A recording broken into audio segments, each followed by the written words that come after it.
Hey everybody. As promised, I just wanted to pop on here and go through the correlations and experiment homework that you had. There was, some of you nailed this, and for some of you there was a little bit of confusion, and for some a little bit more. So I just want to go through and identify each item. So number one, in an attempt to determine which method would assure the best class attendance, an educational psychologist had one teacher reward students for attending class with extra points, a second teacher punish absences by deducting points, a third teacher scold students for absences, and a fourth teacher do nothing. Attendance was best in the first class where the teacher rewarded the students. So we know that that's an experiment because they actually controlled the variable of what was the consequence for attendance.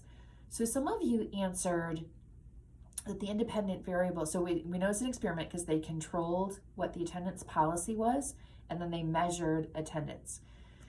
So some of you said points was the independent variable. Well, it was the attendance policy, so just be careful to be really specific. I don't think I took points away for that, but moving forward, just be as specific, I can't talk this morning, as possible when answering those, because some students got points and some didn't, but also for some students, points had nothing to do with it.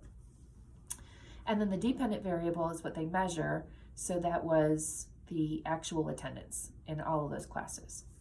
All right, for number two, this is the one about they tested whether people were more or less likely to help when they witnessed somebody in distress when they were alone or with others.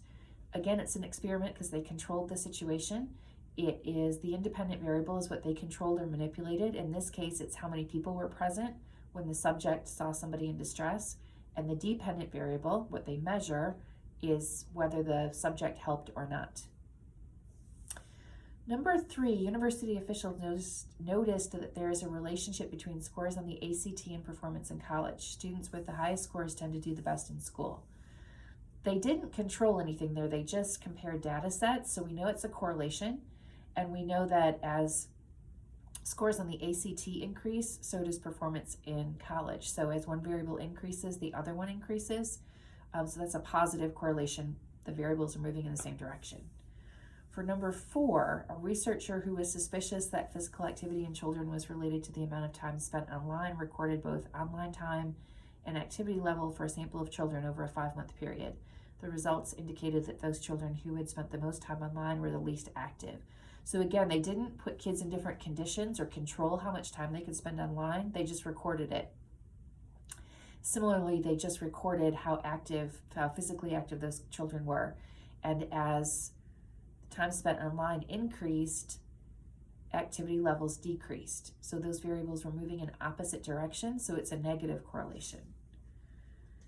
Number five, in an investigation of drug abuse, it was noted that there was a relationship between the age at which an individual first started experimenting with drugs and the severity of the drug abuse problems.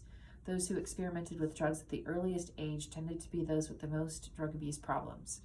So again, this is correlational. They didn't control any of this. They just recorded the data sets and found that as age of first use or first experimentation was lower, so as that decreases, the severity of later addiction increased. It was more severe. So that's a negative correlation because the variables move in opposite directions.